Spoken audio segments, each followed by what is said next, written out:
Find the area of the region bounded by the following curves. Set up your integrals with respect to y. Oh, so we're doing something different now. Same idea though. What you're going to do is you're going to find your limits of integration, find them, and then you're going to subtract f of y minus g of y. Those are two different ones. Okay, and then we're going to integrate that with respect to dy. So these are already solved for x. That's good.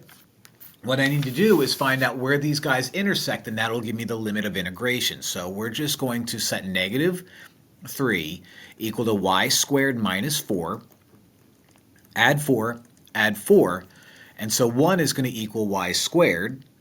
Square rooting everything is going to give us limits of integration at positive 1 and negative 1. So positive 1 is going to be a, negative 1 is going to be b, except I have that backwards. So let's set this up. The integral from negative 1 to 1. Now, in my last 4 videos, if you watch them, I was hyper-focused on making sure which one was above and which one was below. I'm not going to do that here.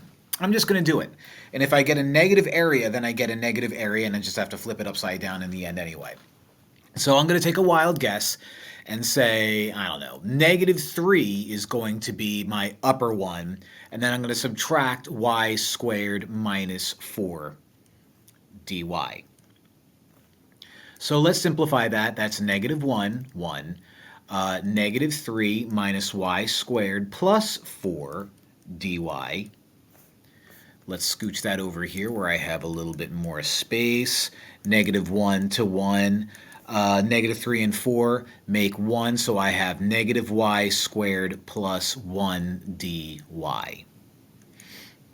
Integrating negative y squared is going to be negative 1/3 y cubed. And integrating 1 is going to be just y.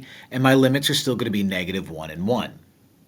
So now we plug our stuff in. Negative 1/3 times 1 cubed plus 1 minus negative 1/3 times negative 1 cubed plus negative 1. Now it's just a matter of doing some simplification. Negative 1 times 1 cubed is going to be negative 1/3 rather, times 1 cubed is going to be negative 1/3. Okay, 1 cubed is 1, plus 1, minus negative 1/3 times negative 1/3 cubed is going to be negative 1/3 times negative 1, which is positive 1/3. And then I'm going to have minus 1. Like so. U become 2/3 minus u become negative 2/3. So the double negative makes it a positive, and the whole thing becomes 4/3. So that is how you do it. So I chose correctly by assuming that negative 3 was the quote-unquote f of y higher one. But yeah, that's how you do it, and boy, did we have fun.